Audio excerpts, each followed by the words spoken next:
하나님은 영이시니 예배하는 자가 영과 진리로 예배할지니라. 아멘.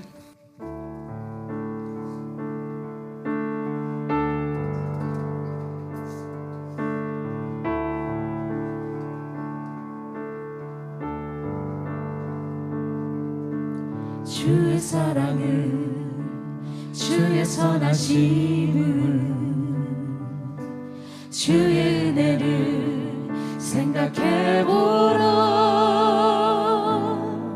하늘보다도 더 높으신 아버지의 사랑, 그거 놀랍네.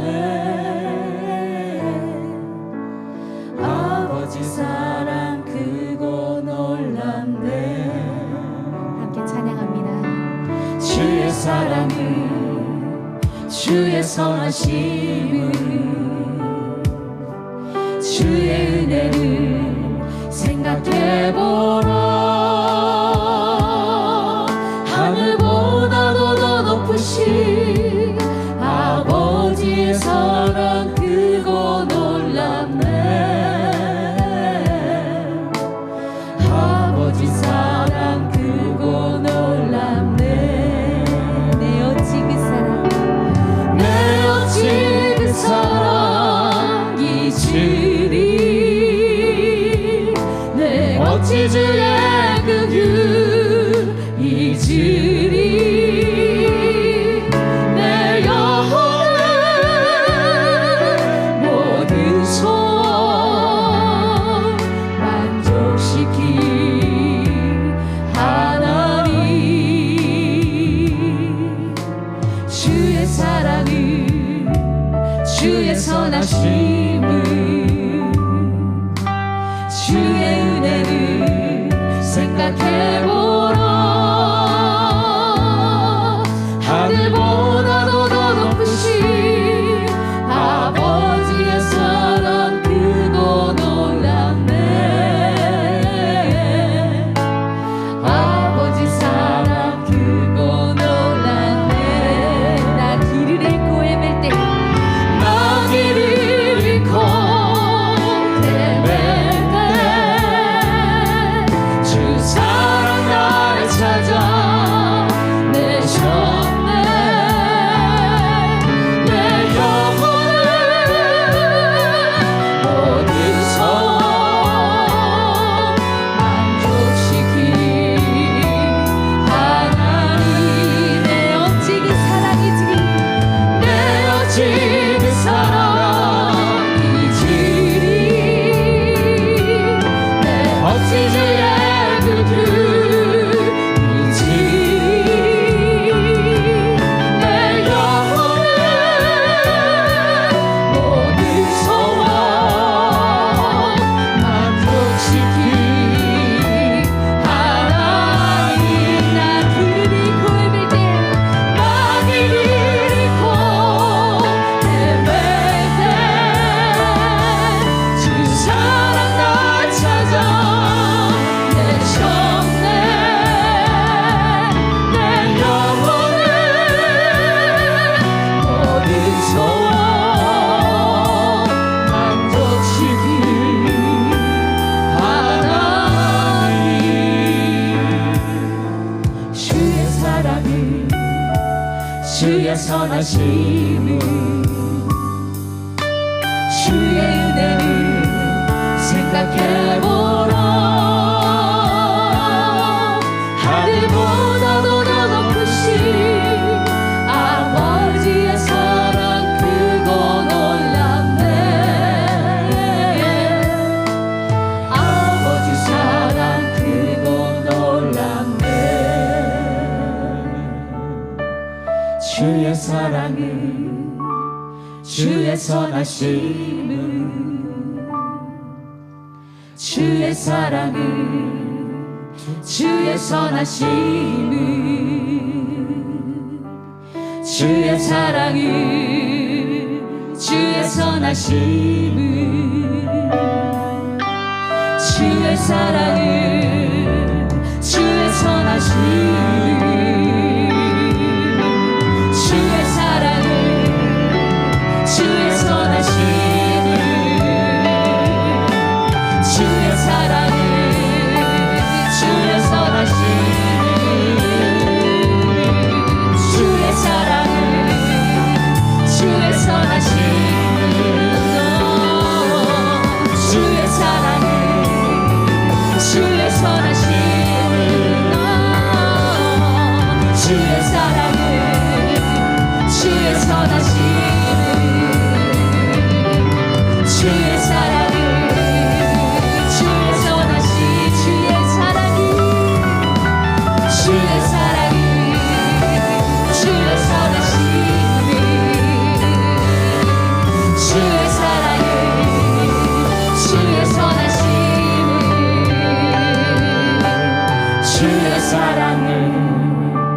주의 선하심을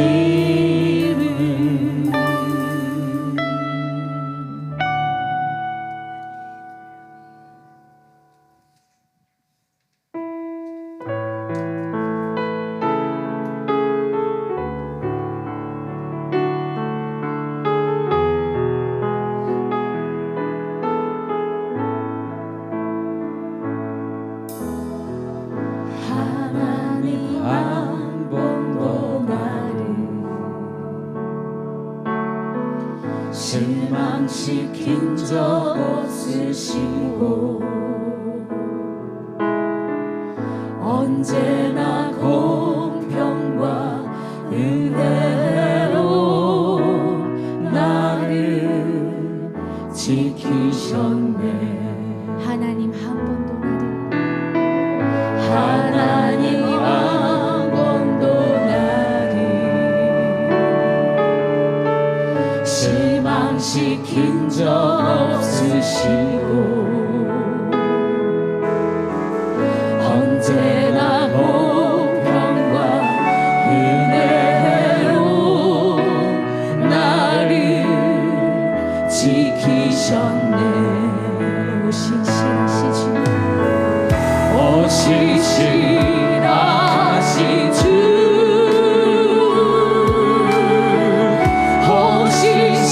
오신실하신 주, 내 너를 떠나지도 않으리라, 내 너를 버리지도 않으리라.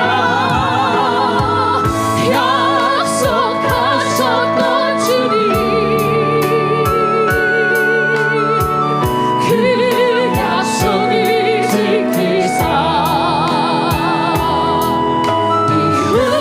이후로도 영원토록 나를 지키시리라 확신하네. 한 번 더 고백합니다. 하나님 한 번도 나를, 하나님 한 번도 나를 실망시킨 적 없으시고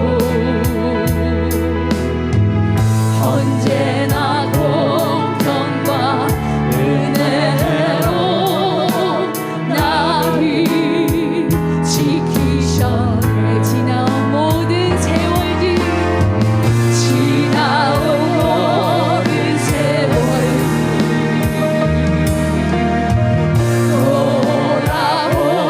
돌아보아도 그 어느 것 하나 주의 손이 안 미친 것 전혀 없네. 오신실하신 주님, 오신실하신 주,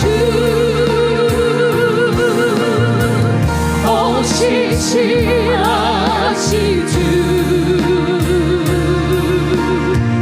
내 너를 떠나지도 않으리라, 내 너를 버리지도 않으리라.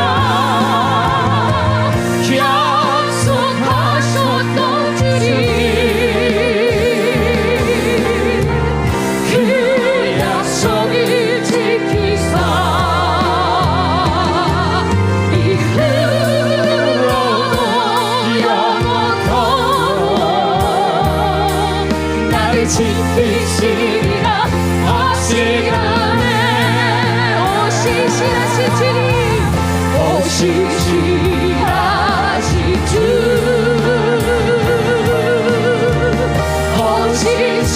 오신실하신 주, 내 너를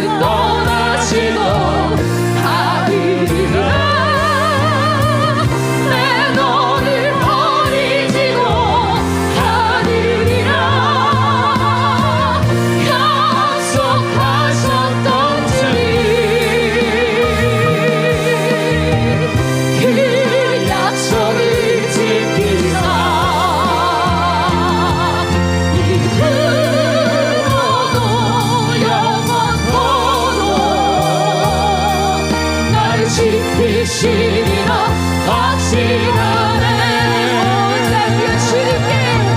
혼자기여 주님께 외쳐라. 능력과 위엄의 왕 되신 주 산과 바다 소리쳐 주의 이름을 높이리. 주의 강이 기뻐 노래하며 영원히 주님을 사랑하리라. 신실하신 주의 약속 나 받았네.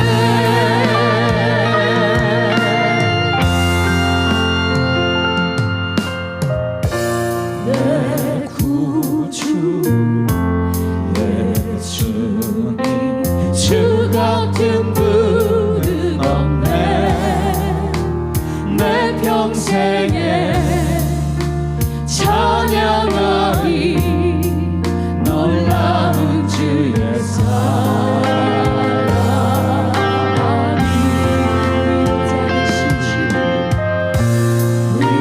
위로자 되시며 피난처 되신 주님 나의 영혼 원망다해 주를 경배하리라.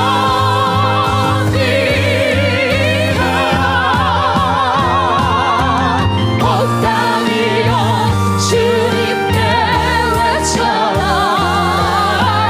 능력과 위엄의 왕 되신 주 산과 바다 소리쳐 주의 이름을 높이리. 주의 하늘 기뻐 노래하며 영원히 주님을 사랑하리라. 신실하신 주의 약속 나 받았네. 온 땅이여 주님께 외쳐라. 온 땅이여 주님께 외쳐라. 능력과 위엄의 왕 되신 주 산과 바다 소리쳐 주의 이름을 높이리. 주의 하늘 기뻐 노래하며 영원히 주님을 사랑하리라. 신실하신 주의 약속 나 받았네. 온땅이여 주님께 외쳐라. 능력과 위엄의 왕 되신 주 산과 바다 소리쳐 주의 이름을 높이리. 주의 하늘 기뻐 노래하며 영원히 주님을 사랑하리라. 신실하신 주의 약속 나 받아. 신실하신 주의 약속 나 받아. 신실하신 주의 약속 나 받았네.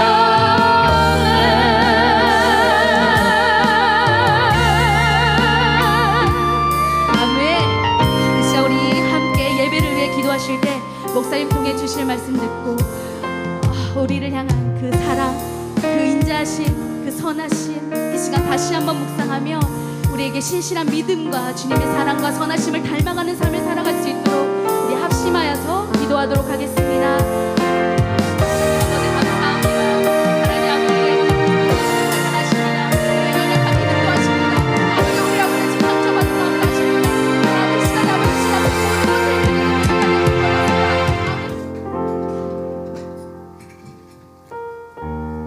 우리를 항상 푸른 초장으로 이끄시기를 원하는 참 목자이신 주님께 감사드리며 이 시간 삶의 모든 것이 주님의 사랑이요 은혜임을 고백하는 우리가 모여 예배합니다. 이 예배 가운데 임하시어 홀로 영광 받으시옵소서. 하나님 우리를 불러주시고 받아주시고 주님 뵐날까지 항상 손잡고 가주실 그 은혜를 생각하면 100번 1000번을 엎드려도 그 은혜 감당 못할진데 저희의 교만이 항상 그걸 잊게 하고 세상과 구별된 모습 없이 세상 속에 묻혀 살고 내가 주인 되는 삶을 삽니다. 기도할 수 없고 찬양할 수 없고 감사할 수 없는 상황에 이르러서야 막막함에 또 무릎 꿇고 엎드립니다. 우리의 반복되는 어리석음을 긍휼히 여기시어 주님의 한없는 사랑으로 상한 영혼 만나주시고 위로하여 주시고 모든 성도가 성령 충만한 예배가 되기를 기도합니다. 그리하여 우리를 하나님 나라로 부르신 그 뜻 따라 애써 힘쓰며 살아 주님께 영광 돌리게 하옵소서. 은혜의 하나님, 오늘은 목자 주일로 예배합니다. 교회를 말씀으로 세워가기 위해 쓰시는 목자님들께 넘치는 은혜 주시고 건강 주시고 섬김에 부족함 없는 상황을 허락하시어 마음껏 봉사하고 그 안에서 함께 은혜 받고 더욱더 주의 양을 치는 데 힘쓰는 목자님들 되게 도와주시옵소서. 주님 말씀 선포하실 신영철 담임 목사님, 전영화 전도사님 영육간 강건케 은혜 주시고 늘 사랑 안에서 그저 행복한 목회하실 수 있게 도와주시옵소서. 교회 안팎의 모든 상황을 묵묵히 섬기는 집사님들 또한 그 손길에 넘치는 은혜를 주사 주 안에서 항상 기뻐하는 삶 살게 하옵소서. 늘사랑 교회 모든 성도가 오늘도 주님 때문에 행복합니다라고 고백할 수 있는 복된 하루하루가 되길 소망하며 우리의 참 목자 되시고 우리를 푸른 초장과 쉴만한 물가로 인도하실 예수 그리스도의 이름으로 기도합니다. 아멘.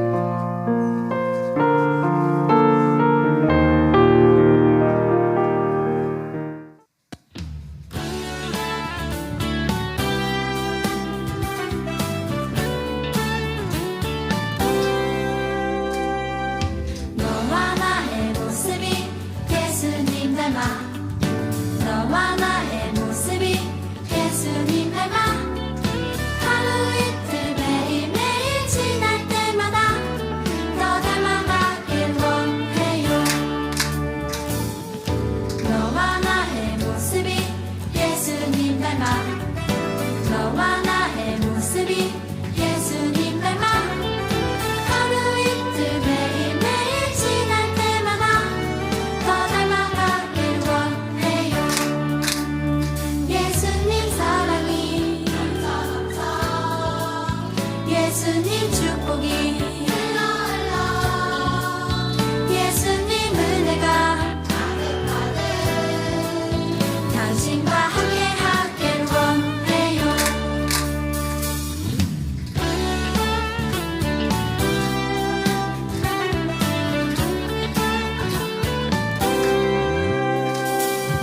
너와 나의 모습이 예수님 닮아 너와 나의 모습이 예수님 닮아 하루 이틀 매일매일 지날 때마다 더 닮아가길 원해요. 너와 나의 모습이 예수님 닮아 너와 나의 모습이 예수님 닮아 하루 이틀 매일매일 지날 때마다 더 닮아가길 원해요.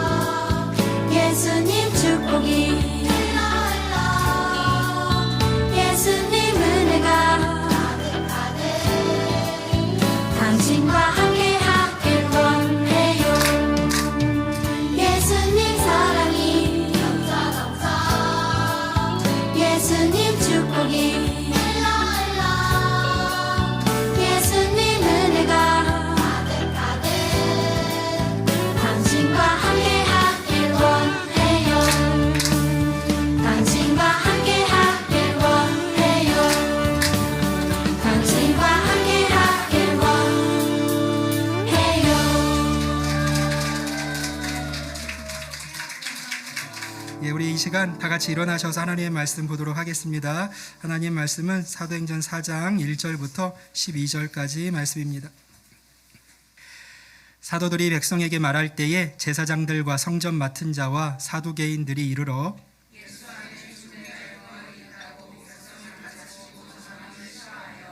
그들을 잡음에 날이 이미 저물었으므로 이튿날까지 가두었으나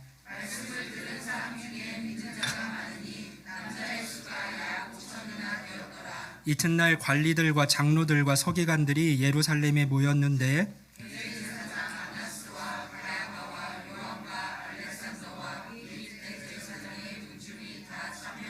사도들을 가운데 세우고 묻되 너희가 무슨 권세와 누구의 이름으로 이 일을 행하였느냐.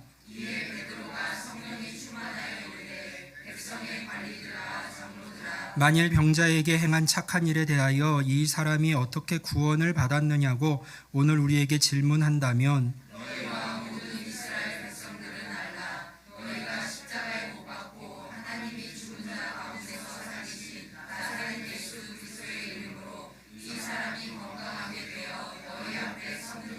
이 예수는 너희 건축자들의 버린 돌로서 집 모퉁이의 머릿돌이 되었느니라.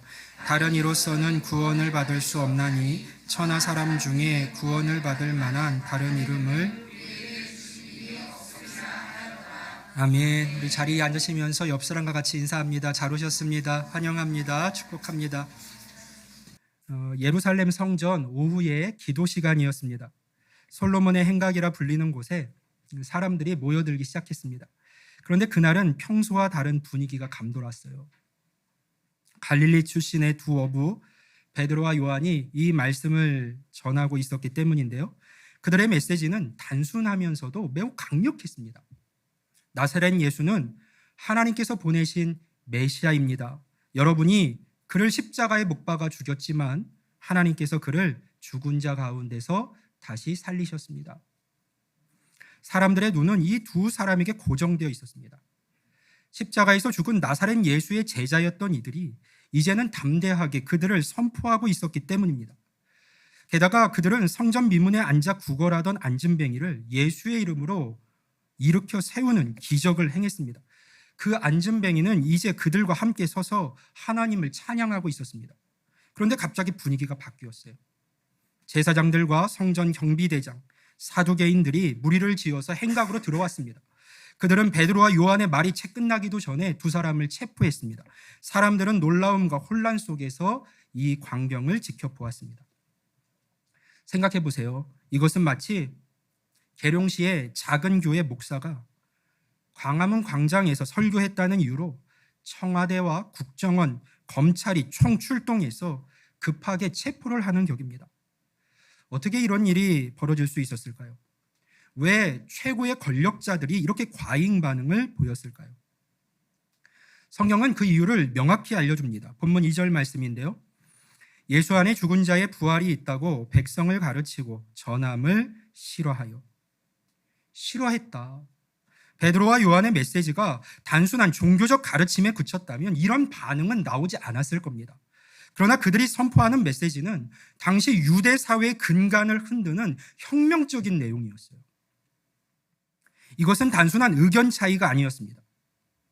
세계관의 근본적인 충돌이었어요. 한편에는 세상의 권력과 제도, 전통과 관습을 통해서 질서를 유지하려고 하는 사람들이 있었습니다. 다른 한편에는 죽음을 이기신 예수 그리스도가 모든 것의 주인이시며 그분 앞에 모든 세상 권세가 무릎을 꿇어야 한다고 선포하는 사람들이 있었습니다. 오늘날 우리는 종종 신앙을요, 개인적이고 사적인 영역으로 제한하려고 합니다. 그러니까 교회에서는 신앙생활을 하고 세상에서는 세상의 규칙에 따라 살면 된다라고 여기곤 합니다. 크리스찬으로서의 정체성과 직장인, 학생, 부모로서의 정체성을 분리해서 생각을 합니다. 그러나 초대교회 성도들에게 신앙은 그런 것이 아니었어요. 그들에게 예수는 주님이시다라는 고백은 삶의 모든 영역을 아우르는 선언이었습니다. 그것은 정치, 경제, 사회, 가정, 개인의 모든 영역에서 예수 그리스도의 주권을 인정하는 고백이었어요.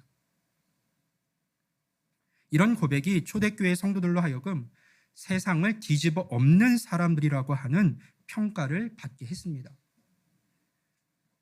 이러한 세계관의 충돌은 오늘날에도 계속됩니다. 표면적으로는 보이지 않을 수 있지만 우리 마음속에서, 우리 가정에서, 우리 교회와 사회에서 끊임없이 일어나고 있습니다. 그 충돌의 핵심에는 항상 같은 질문이 있습니다. 무엇이 내 인생의 중심인가? 무엇이 내 삶의 토대인가? 내 선택과 내 결정의 기준은 무엇인가? 사도행전 4장에서 베드로는 체포된 후 사내들인 공회 앞에서 담대히 선포했습니다. 이 예수는 너희 건축자들의 버린 돌로서 집 모퉁이의 머릿돌이 되었느니라. 이 선언은 그들이 거부하고 십자가에 못 박은 예수님이 실제로는 모든 것의 기초가 되는 주춧돌이라는 충격적인 메시지였습니다. 오늘 우리는 세상의 건축자들이 버린 돌, 그러나 하나님께서 택하신 머릿돌이신 예수 그리스도에 대해서 함께 생각해 보려고 합니다. 우리의 가정, 우리의 교회, 우리의 사회는 과연 무엇을 주춧돌로 삼고 있습니까? 그리고 그 선택은 우리 인생에 어떤 결과를 가져오게 될까요? 지금부터 하나님의 말씀 속으로 더 깊이 들어가 보겠습니다. 먼저 버려진 돌의 역사를 한번 생각해 보겠습니다. 체포된 베드로와 요한은 밤새 감옥에 갇혀 있었습니다. 다음 날 아침 예루살렘에서는 사내들인이라 불리는 유대 최고 의결 기관이 소집이 됩니다. 이 자리에는 유대 사회의 최고 권력자들이 모여 있었습니다. 대제사장 안나스와 그의 사위 가야바, 그리고 대제사장 가문의 모든 사람들, 유대의 장로들과 서기관들, 그들은 왜 이토록 긴급히 모였을까요? 갈릴리 출신의 평범한 어부 둘 때문이었습니다. 이들이 그토록 대단한 인물들이었습니까? 아니에요. 그들은 사회적으로는 하층민에 불과했습니다. 그들이 위협적인 무기를 가졌습니까? 아닙니다. 그들에게는 오직 말씀뿐이었어요. 그럼에도 유대 모든 지도자들이 이 두 사람을 두려워했던 이유는 무엇일까요? 그것은 그들이 전한 메시지 때문입니다. 예수가 부활했다. 그는 메시아다. 그는 생명의 주다. 이 메시지는 단순한 주장이 아니었어요. 안진뱅이가 걷는 기적을 통해서 그 능력이 증명되었습니다. 게다가 사람들의 마음이 이 메시지에 끌리고 있었어요. 4절에는 말씀을 들은 사람 중에 믿는 자가 많으니 남자의 수가 약 5천이나 되었다라고 기록되어 있습니다. 5천 명이라고 하는 숫자는 당시 예루살렘 인구를 고려할 때 엄청난 숫자였습니다. 사내들인에 모인 사람들은 모두가 다 서로 다른 그룹에 속해 있었습니다. 제사장들과 성전 관리자들은 성전 체제를 통해서 권력을 유지하고 있던 자들이에요. 사두개인들은 부활도 천사도 영도 믿지 않는 현세주의자들이었습니다. 서기관들은 주로 바리새파에 속한 율법 전문가들이었는데요. 이들은 부활을 믿었지만 전통과 율법의 글자적 해석을 중시했던 자들입니다. 그리고 평소 이들은 서로 간에 대립하는 관계였어요. 누가복음 23장 12절은 헤롯과 빌라도가 전에는 원수였으나 당일에 서로 친구가 되니라라고 기록하고 있습니다. 예수님을 재판하던 날 원수였던 헤롯과 빌라도가 친구가 된 것처럼 사내들인에 모인 모든 이들도 평소의 갈등을 잠시 접어두고 한 목소리를 내게 되었습니다. 무엇이 이들을 하나로 만들었을까요? 예수님과 그의 메시지에 대한 거부감이었어요. 이들은 베드로와 요한을 가운데 세우고 묻습니다. 너희가 무슨 권세와 누구의 이름으로 이 일을 행하였느냐? 이 질문의 배후에는 이런 생각이 있었던 것이죠. 너희 같은 무식한 갈릴리 어부들이 어떻게 이런 기적을 행하고 이런 가르침을 전할 수가 있느냐? 그들은 베드로와 요한이 학문 없는 범인임을 알고 있었습니다. 그 순간 베드로에게 어떤 일이, 무슨 일이 일어납니까?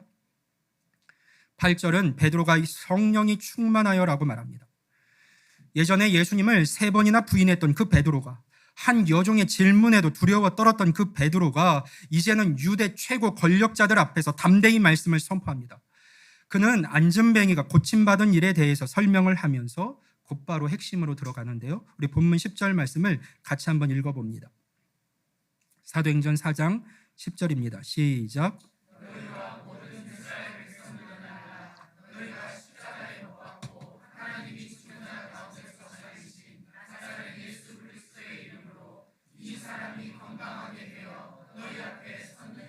아멘. 얼마나 담대한 선언입니까? 너희가 십자가에 못 박고. 이 표현은 직접적인 책망입니다. 베드로는 사내들인에 모인 이들이 예수님을 거부하고 죽였음을 명확하게 지적을 했습니다. 그리고 여기서 멈추지 않고 그는 계속해서 하나님이 죽은 자 가운데서 살리신이라고 말합니다. 이는 그 자리에 모여 있었던 사두개인들의 핵심 교리, 그러니까 부활을 부정하는 것을 정면으로 반박하는 선언이었어요. 그리고 베드로는 놀라운 선언으로 그의 증언을 마무리합니다. 11절 말씀을 보면요, 이 예수는 너희 건축자들의 버린 돌로서 짐 모퉁이의 머릿돌이 되었느니라. 아멘. 이 말씀은 시편 118편 22절에 있는 말씀을 인용한 것인데요, 이 구절이 담고 있는 의미는 무엇일까요? 고대 건축에서 모퉁이의 머릿돌은 두 벽을 연결하는 핵심 돌이고요, 건물 전체의 균형과 안정을 좌우하는 가장 중요한 돌이었습니다. 건축자들은 이 돌을 선택할 때 가장 신중했습니다. 그런데 여기에 역설이 등장을 합니다. 전문가들, 그러니까 건축자들이 쓸모없다고 버린 돌이 가장 중요한 머릿돌이 되었다는 것이죠. 모두가 쓸모없다고 버린 돌이, 전문가들이, 건축자들이 쓸모없다고 버린 돌이 가장 중요한 머릿돌이 되었다. 시편의 이 구절은 원래 다윗의 경험과 연관이 있습니다. 다윗은 하나님께 기름 부음 받은 왕이었지만 사울 왕과 그의 신하들, 다른 의미로 보면 건축자들이라고 할 수 있는 그들에게 거부를 당했습니다. 그러나 결국 하나님은 사람들이 버린 그 다윗을 이스라엘의 왕, 즉 머릿돌로 세우셨습니다. 그리고 다윗의 이 경험은 예수 그리스도를 예표하는 것이 됩니다. 베드로는 이제 사내들인 앞에서 시편의 예언이 성취되었음을 선언합니다. 유대의 종교 지도자들, 즉 건축자들이 예수님을 메시아로 인정하지 않고 십자가에 못 박아 죽였지만 하나님은 그를 죽은 자 가운데서 살리시고 만물의 주로 세우셨다는 것입니다. 하나님 나라의 머릿돌로 세우셨다는 것이죠.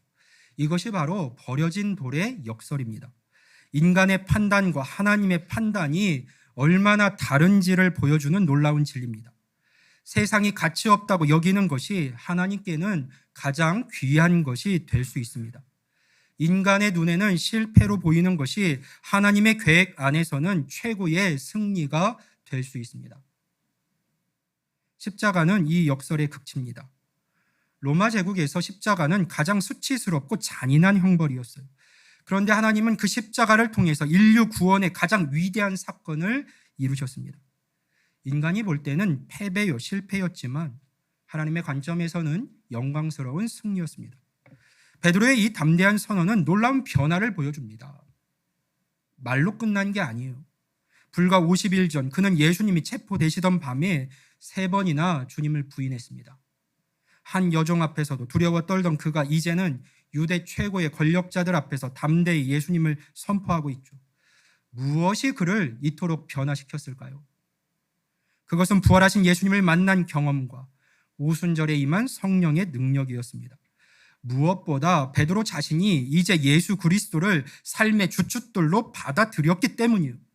그의 가치관, 그의 우선순위, 인생관 모두가 예수님을 중심으로 재편되었습니다. 예수님이 자기 삶의 모퉁이돌, 머릿돌이 되었으니까요.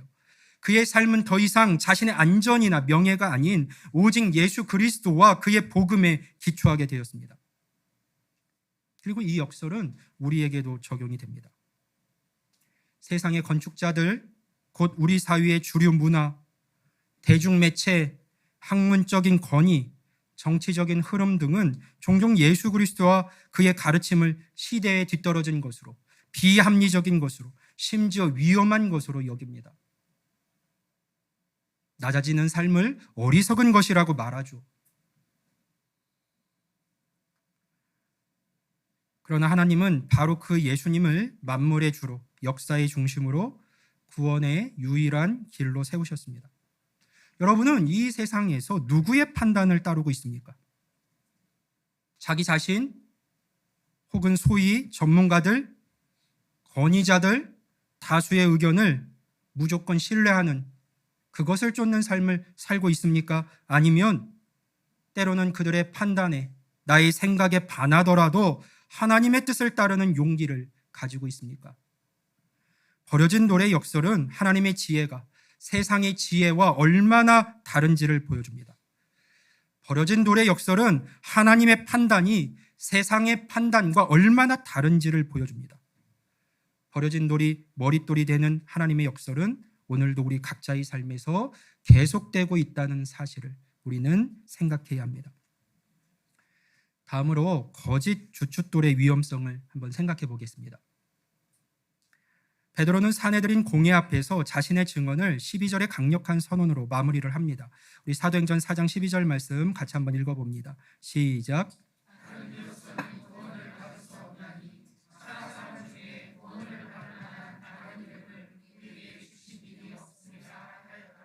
아멘. 이 말씀은요, 예수 그리스도의 유일성과 절대성을 강조합니다. 예수님만이 참된 주춧돌이고 다른 모든 것은 거짓 주춧돌에 불과하다는 것입니다.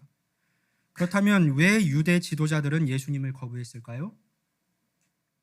왜 그들은 참된 주춧돌을 인정하지 않았을까요? 그 이유는 그들이 이미 다른 것들을 자신들의 주춧돌로 삼고 있었기 때문입니다. 그들의 삶은 다른 가치와 기준 위에 세워져 있었습니다. 이러한 인간의 성향은 성경 전체에 걸쳐서 나타납니다. 아담과 하와는 하나님의 말씀보다 자신들의 욕망을 따랐습니다. 가인은 하나님의 기준보다 자신의 방식을 고집했습니다. 바벨탑을 쌓던 사람들은 우리의 성읍과 탑을 건설해서 그 탑 꼭대기를 하늘에 닿게 해서 우리의 이름을 내자고 말했습니다. 이것은 하나님이 아닌 인간의 이름과 영광을 높이려고 하는 시도였습니다. 사울 왕의 이야기는 거짓 주춧돌의 위험성을 생생하게 보여주고 있죠. 사울은 처음에 자신을 이스라엘 지파 중에 가장 작은 지파 베냐민 사람이라고 낮추었습니다. 그러나 왕이 된 후에 그는 점차 하나님보다 자신의 권위와 체면을 더 중요시하게 여겼습니다. 사무엘상 15장에서 사울은 하나님의 명령을 어기고 아말렉의 왕과 가축을 살려두었습니다. 사무엘이 이를 책망하니까 그는 이렇게 변명을 하죠. 백성들이 그것들을 살려두었습니다. 당신의 하나님 여호와께서 여호와께 제사하기 위함이었습니다. 그러나 사무엘은 그의 말에서 핵심을 짚습니다. 여호와께서 번제와 제사를 그의 목소리를 청종하는 것을 좋아하심 같이 좋아하시겠나이까. 순종이 제사보다 낫고 듣는 것이 순양의 기름보다 나으니. 사울의 진짜 문제는 무엇이었을까요? 그는 하나님께 순종하는 것보다 백성들의 지지와 자신의 안위를 더 중요시했습니다. 하나님이 아닌 자신의 왕위, 권력, 인기를 삶의 주춧돌로 삼았던 것이죠. 그리고 그 결과는 비참했습니다. 그는 하나님의 영이 떠난 사람이 되었고 블레셋과의 전쟁에서 세 아들을 잃었으며 마침내 자살로 생을 마감했습니다. 이러한 모습은 오늘날의 우리에게도 끊임없이 나타납니다. 우리도 종종 하나님이 아닌 다른 것들을 삶의 주춧돌로 삼으려는 유혹에 직면합니다. 우리는 흔히 성공과 업적을 인생의 주춧돌로 삼으려고 합니다. 우리 사회는 끝없이 더 높이, 더 빨리, 더 강하게라는 메시지를 전합니다. 승진과 높은 학위와 큰 집과 좋은 차와 인상적인 이력서, 이런 것들이 우리의 가치를 증명한다고 믿게 됩니다. 한 유명 기업의 CEO였던 분의 이야기를 읽게 되었는데요. 그는 30년 동안 회사를 일구면서 업계의 선두주자로 만들었습니다. 그의 정체성은 완전히 그의 회사와 연결되어 있었어요. 사람들은 그를 회사의 얼굴이라고 불렀습니다. 그러나 건강 문제로 은퇴한 후에 그는 깊은 우울감에 빠지게 됩니다. 그리고 그는 이렇게 고백을 해요. 나는 더 이상 내가 누구인지 모르겠어요. 내 인생의 목적이 사라진 것 같아요. 회사의 성공이라는 거짓 주춧돌 위에 인생을 세워왔기에 그것이 사라지자 그의 정체성도 함께 무너진 것이죠. 또 다른 거짓 주춧돌은 관계와 타인의 인정입니다. 다른 사람들이 나를 어떻게 생각하는가? 그것이 우리의 행동과 결정을 좌우하게 됩니다. 특히 요즘처럼 소셜미디어 시대의 이 유혹은 더욱 강력해졌죠. 좋아요 숫자, 팔로워 수, 댓글이 우리의 가치를 측정하는 척도가 되곤 합니다. 교회 안에서도 이런 모습이 나타납니다. 겉으로는 하나님을 위해서 봉사한다고 하지만 실제로는 다른 교인들의 인정과 칭찬을 구하는 경우가 많습니다. 저 사람은 정말 믿음이 좋아 라는 평가가 우리 행동의 숨은 동기가 되곤 합니다. 예수님은 이것을 바리새인들의 위선이라고 꾸짖으셨어요. 그들은 모든 행위를 사람에게 보이고자 하여 하나니. 과거 제가 아는 한 성도는 교회 모든 활동에 열심히 참여를 했습니다. 주일학교, 목자로, 찬양팀으로 또 여러 봉사 활동까지. 그래서 그는 항상 바빴고 모두가 그를 신실한 크리스찬으로 여겼습니다. 그런데 어느 날 낙심한 이후에 이런 고백을 하더라고요. 사실 저는 하나님보다 사람들의 칭찬을 더 사랑했던 것 같아요. 저의 봉사는 하나님 때문이 아니라 사람 때문이었고 그래서 사실 늘 기쁨이 없었어요. 이것이 바로 관계와 인정을 주춧돌로 삼은 삶의 모습이자 결과입니다. 또 많은 이들이 안정과 편안함을 삶의 주춧돌로 삼습니다. 내가 얼마나 안전한가, 내가 얼마나 편안한가가 모든 결정의 기준이 됩니다. 안정적인 직업, 보장된 미래, 편안한 생활, 이런 것들이 삶의 최우선 가치가 되곤 합니다. 그러나 예수님은 제자들에게 편안함이 아닌 십자가를 약속하셨습니다. 누구든지 나를 따라오려거든 자기를 부인하고 자기 십자가를 지고 나를 따를 것이니라. 2020년에 있었던 코로나19 팬데믹은 이 거짓 주춧돌의 허약함을 극명하게 보여줍니다. 순식간에 우리가 당연시했던 안전과 안정이 흔들렸어요. 많은 이들이 자신의 삶의 기초로 여기고 있던 것들, 안정적인 직업, 건강, 자유로운 사회활동 등이 갑자기 다 불확실해졌습니다. 그래서 우리는 깨달았죠. 우리가 확실하다고 여겼던 많은 것들이 사실은 매우 취약했다는 것을요. 그렇다면 과연 내일은 안전하다고 우리가 확신할 수 있겠습니까? 이러한 거짓 주춧돌들의 공통점은 무엇일까요? 그것들은 모두가 일시적이고 변할 수 있으며 우리의 통제를 벗어나는 것들입니다. 예기치 않은 위기가 찾아올 때 이 거짓 주춧돌들은 모래성처럼 쉽게 무너져 버립니다. 예수님은 산상수훈에서 이러한 위험을 명확히 경고하셨죠. 우리 마태복음 7장 24절부터 27절까지의 말씀을 한 절씩 교독합니다. 그러므로 누구든지 나의 이 말을 듣고 행하는 자는 그 집을 반석 위에 지은 지혜로운 사람 같으리니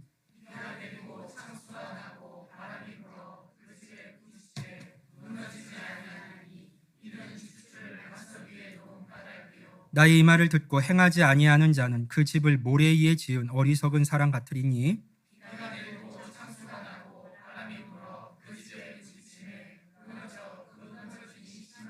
아멘. 이 비유에서 우리가 주목할 점은 두 집 모두가 똑같은 폭풍을 만났다는 것입니다. 예수님을 주춧돌로 삼는다고 해서 삶의 폭풍으로부터 면제받는 것은 아니에요. 그리스도인들도 질병과 실직과 관계의 어려움과 사랑하는 이의 상실 등 인생의 모든 고난을 경험합니다.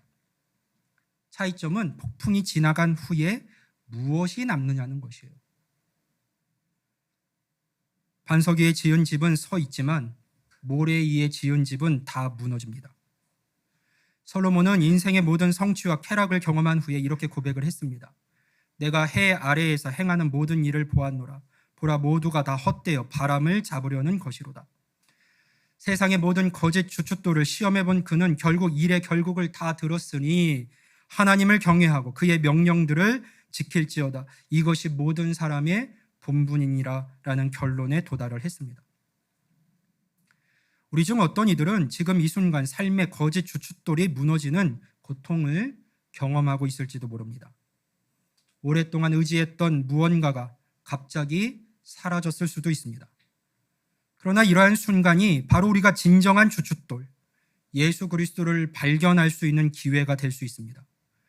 모든 거짓 주춧돌이 무너질 때 오직 예수 그리스도만이 흔들리지 않는 기초로 남기 때문이에요. C.S. 루이스는 이렇게 말을 했습니다. 하나님은 우리가 가장 행복할 때보다 우리가 절망 속에 있을 때 더 큰 소리로 말씀하신다. 고통은 하나님의 확성기다. 삶의 위기와 고통은 우리의 주춧돌이 무엇인지를 드러내는 시험대가 됩니다. 그리고 그것은 종종 우리가 참된 주춧돌인 예수 그리스도를 발견하는 계기로 만듭니다. 이제 우리는 자신에게 정직하게 물어보아야 합니다. 나는 무엇을 내 삶의 주춧돌로 삼고 있는가? 내 정체성, 내 가치, 내 안전은 과연 무엇에 근거하고 있는가?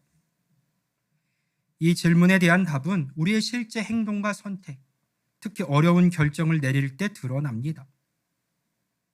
당신이 중요한 결정을 내릴 때 가장 먼저 고려하는 것은 무엇입니까? 그것이 바로 당신의 주춧돌의 정체를 드러냅니다. 마지막으로 참된 주춧돌로서의 우리 그리스도를 한번 생각해 보겠습니다. 베드로는 12절에서 극히 배타적인 선언을 했습니다. 다른 이로서는 구원을 받을 수 없나니. 현대의 다원주의 사회에서 이런 주장은 매우 불편하게 들릴 수가 있습니다. 그러나 베드로는 이것이 단순한 의견이나 종교적 선호가 아니라 객관적 진리라고 선언을 하고 있습니다. 왜 그럴까요? 무엇이 예수 그리스도를 모든 거짓 주춧돌과 구별하게 하는 것일까요?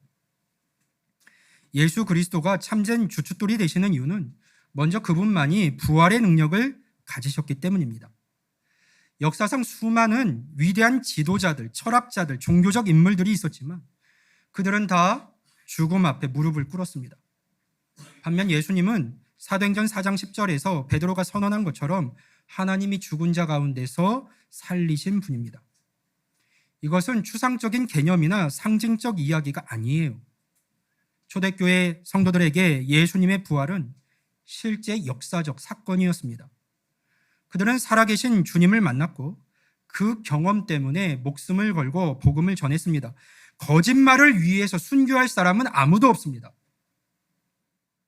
사도 바울은 만일 그리스도께서 다시 살아나지 못하셨으면 우리의 전파하는 것도 헛것이요 또한 너희 믿음도 헛것이다라고 말을 했습니다. 부활은 왜 그토록 중요할까요? 부활은 죽음, 즉 인간이 직면하는 가장 근본적인 문제를 해결했기 때문입니다. 모든 인간은 죽음을 향해 가고 있습니다. 아무리 성공하고 부유하고 건강하고 유명해도 결국은 죽음을 피할 수 없습니다. 그러나 예수 그리스도는 죽음을 이기셨어요. 그분만이 나는 부활이요 생명이니라고 말씀하실 수 있습니다. 예수님은 죽어서만이 아니라 우리의 삶에도 새로운 생명의 역사를 계속해서 허락하시는 분이에요. 우리의 삶은 죽어서만이 아니라 삶의 여러 곳곳의 자리에 죽음의 영역이 있을 수 있습니다. 꿈의 죽음이 있을 수 있겠죠. 관계의 죽음이 있을 수 있습니다. 희망의 죽음도 있을 수 있어요. 기억할 것은 부활하신 그리스도를 주춧돌로 삼을 때 우리는 그 어떤 상황에서도 새 생명을 일으키시는 그분의 능력을 경험할 수가 있다는 사실입니다. 예수 그리스도가 참된 주춧돌이 되시는 두 번째 이유는요, 그분의 변함없는 신실함 때문이에요. 세상의 모든 것은 변합니다. 경제 상황은 오르락 내리락 하고 건강 상태는 변하고 관계는 깨어지기도 합니다. 그러나 예수님은 어제나 오늘이나 영원토록 동일하신 분입니다. 히브리서 저자는 예수님을 우리가 믿는 도리의 창시자요 완성자라고 부릅니다.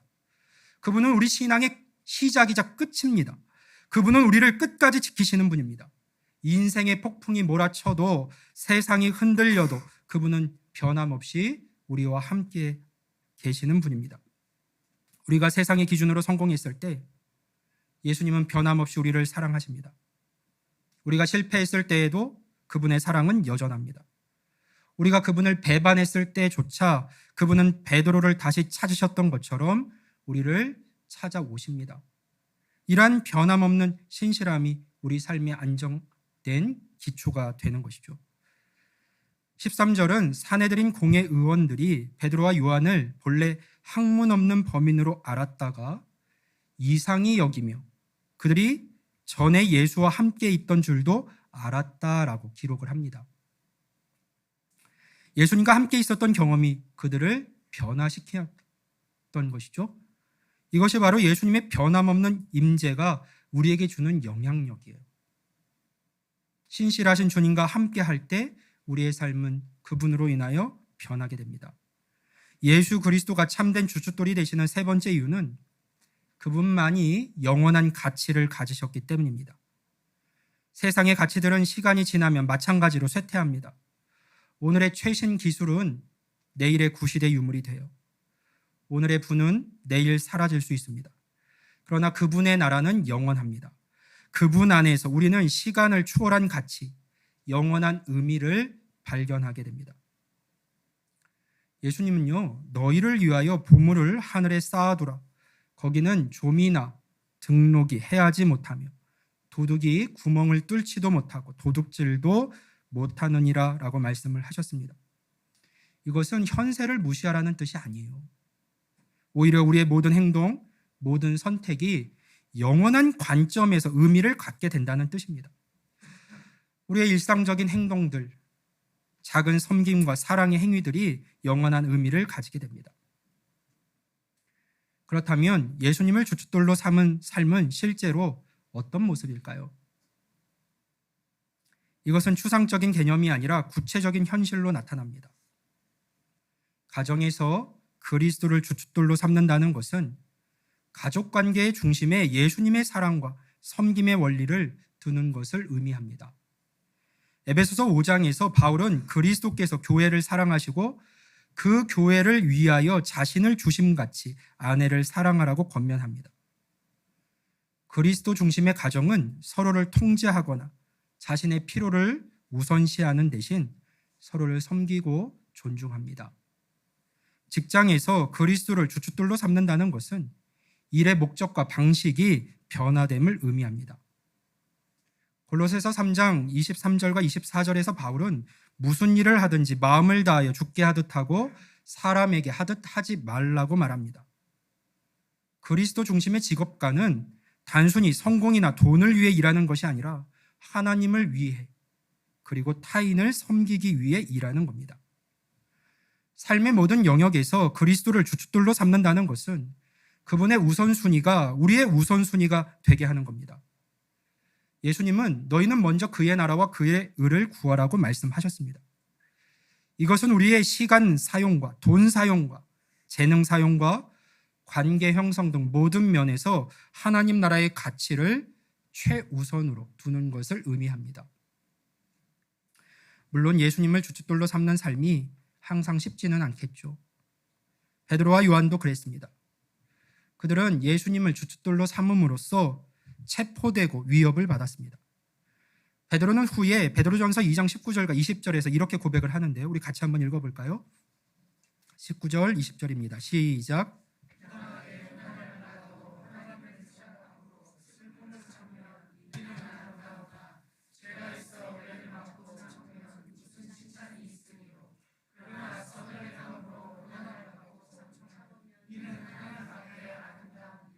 아멘. 그리고 그는 더 나아가 이렇게 말을 하는데요. 사랑하는 자들아, 너희를 연단하려고 오는 불시험을 이상한 일 당하는 것 같이 이상히 여기지 말고 오히려 너희가 그리스도의 고난에 참여하는 것으로 즐거워하라. 아멘. 베드로도 고난을 당했습니다. 하지만 그는 고난을 아름다운 일이라고 말합니다. 고난이 아름다운 일이다. 더 나아가 고난을 그리스도의 고난에 참여하는 것으로 해석을 합니다. 고난은 더 이상 단순한 불행이나 실패가 아니라 그리스도와의 더 깊은 연합으로 들어가는 문이라고 그들은 여겼던 것이죠. 세상에서 내가 거부와 조롱을 당한다면 그것은 세상이 버린 예수 그리스도와 내가 그만큼 가까워졌다라고 하는 증거가 됩니다. 초대교회 성도들은 매맞고 채찍질을 당하고도 그 이름을 위하여 능욕받는 일에 합당한 자로 여기심을 기뻐하면서 돌아갔습니다. 이것이 예수님을 주춧돌로 삼은 삶의 역설적인 아름다움입니다. 세상이 주는 어떤 고난도 그리스도 안에서 발견한 기쁨과 평안을 빼앗아 갈 수는 없습니다. 삶의 폭풍이 몰아칠 때 예수님을 주춧돌로 삼은 사람들은 흔들리지 않습니다. 그들은 그 어떤 상황에서도 견딜 수 있는 내적 강인함을 갖게 됩니다.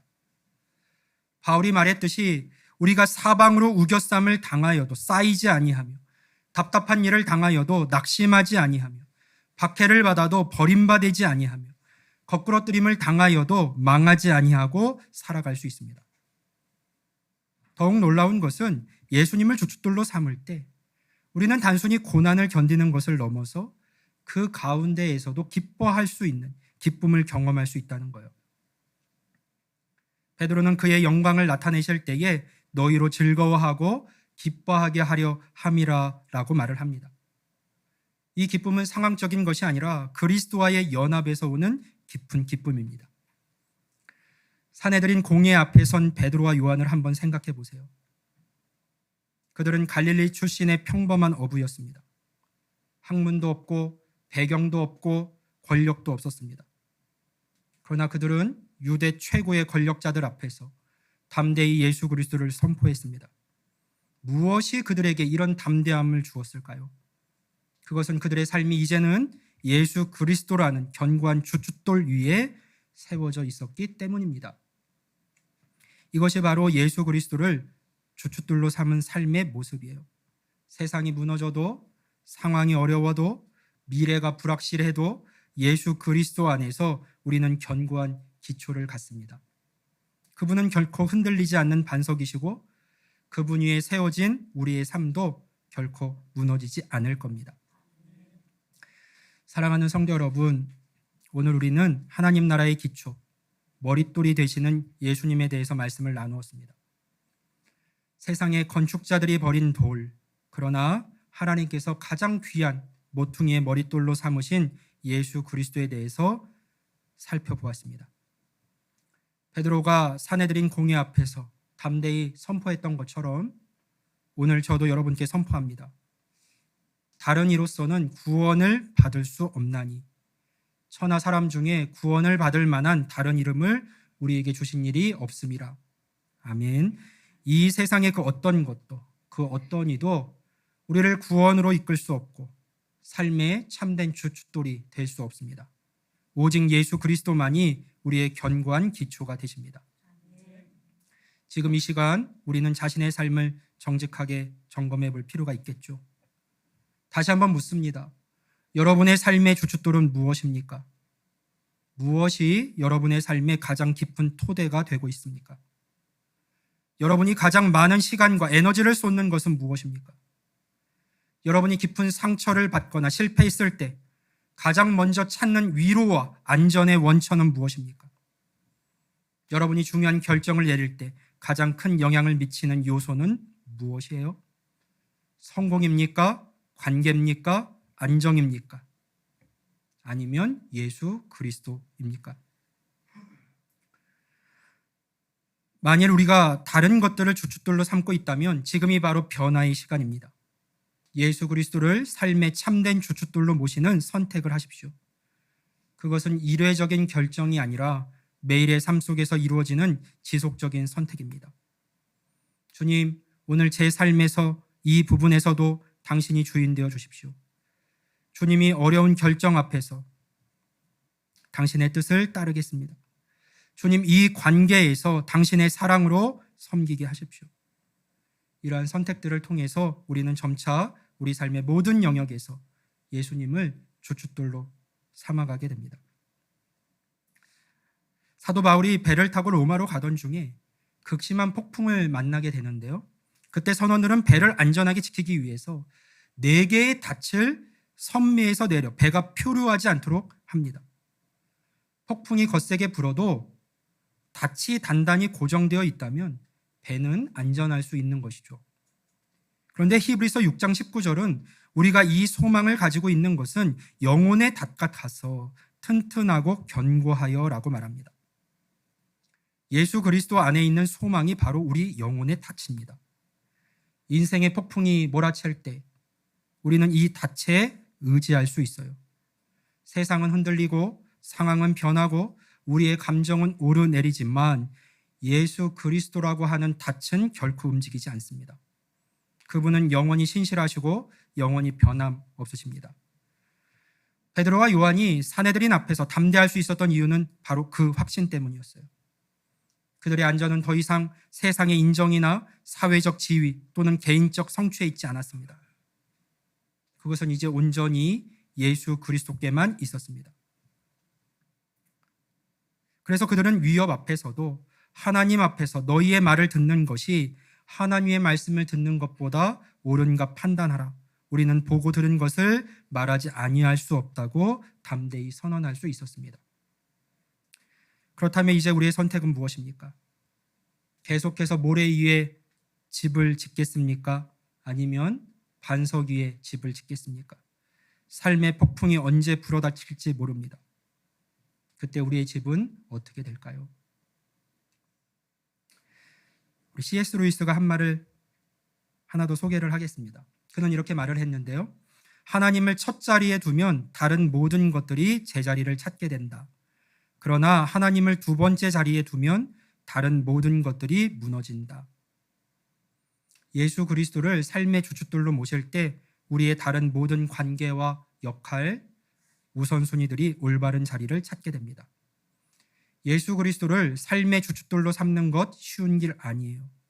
때로는 자기를 부인하고 자기 십자가를 지고 매일 주님을 따라야 합니다. 그러나 그것이 가장 안전하고 가장 풍요롭고 가장 기쁨이 넘치는 길입니다.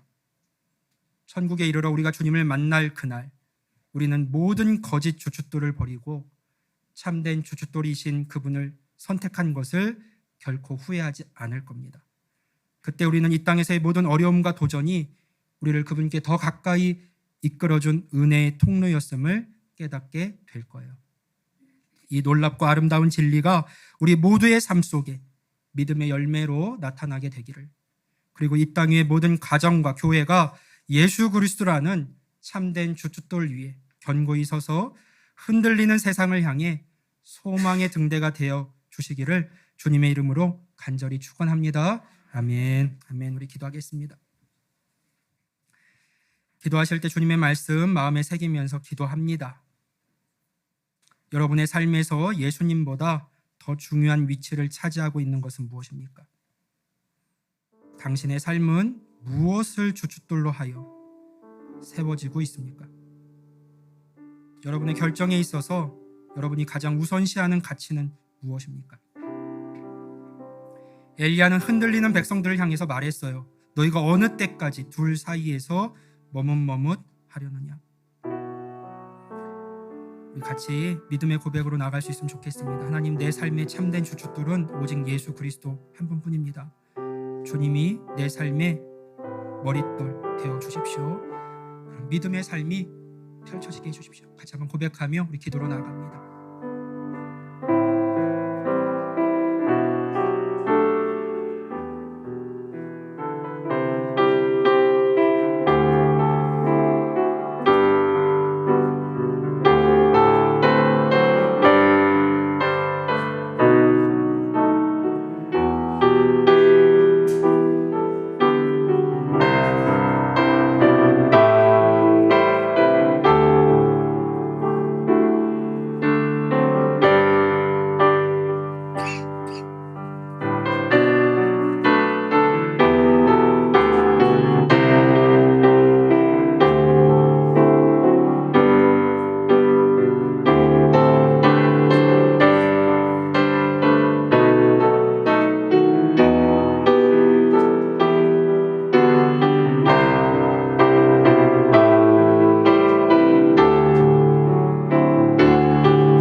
존귀하신 주님, 죽으시고 부활하셔서 우리 인생의 참된 주춧돌이 되어주신 것 참 감사합니다.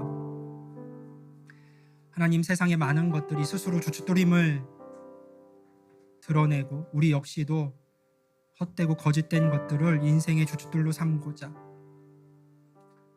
그것을 위해 달려갈 때가 많이 있었습니다. 오늘 말씀을 통해서 오직 예수 그리스도만이 참된 인생의 주춧돌이 되시기에 다른 모든 것들은 헛된 주춧돌이 될 수밖에 없음을 우리는 들었습니다. 하나님, 그 모든 것들이 예수 그리스도라고 하는 그 반석 위에 내 삶의 모든 것들이 세워져 갈 수 있도록 하나님 도와주시고, 그래서 그 모든 것들이 흔들리지 않고 아름다운 삶의 결국으로 드러날 수 있도록 하나님 우리와 함께하여 주옵소서. 우리 인생의 참된 주춧돌이 되어 주옵소서. 오직 예수님만이 우리 삶의 주춧돌이 되십니다. 하나님 아버지, 또 예수님 선한 목자 되신 주님의 본을 쫓아서 목자로 헌신한 이들이 이 자리에 많이 있습니다. 한 사람 한 사람을 기쁘게 받아주시고 더욱 사랑하여 주셔서 삶에 필요한 좋은 것들로 그 삶을 주님께서 채워 주옵소서. 주님 앞으로 우리를 부르신 주님 찬양합니다. 영광 받아 주옵소서. 감사드리옵고 예수님의 이름으로 기도하옵나이다. 아멘. 우리 일상 찬양 함께 부르면서 하나님 나라로 나아갑니다.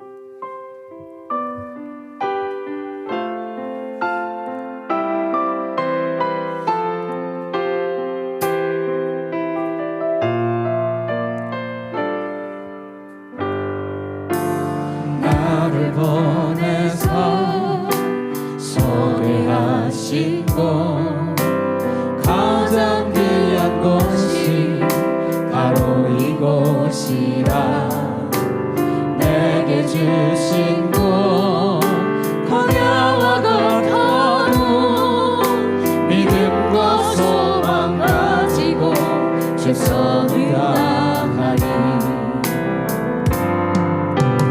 나의 작은 삶 주께 드릴 때 나의 삶을 통해 주 영광 받으리. 내게 맡기신 가장 귀한 일은 감사와 순종으로 오늘을 살리라. 나의 일상을 통해 하나님께 영광을, 나의 일상을 통해 생명의 복을 내게 맡기신 이곳 나를 부르신 곳에 하나님의 나라가 이루어지길 원합니다.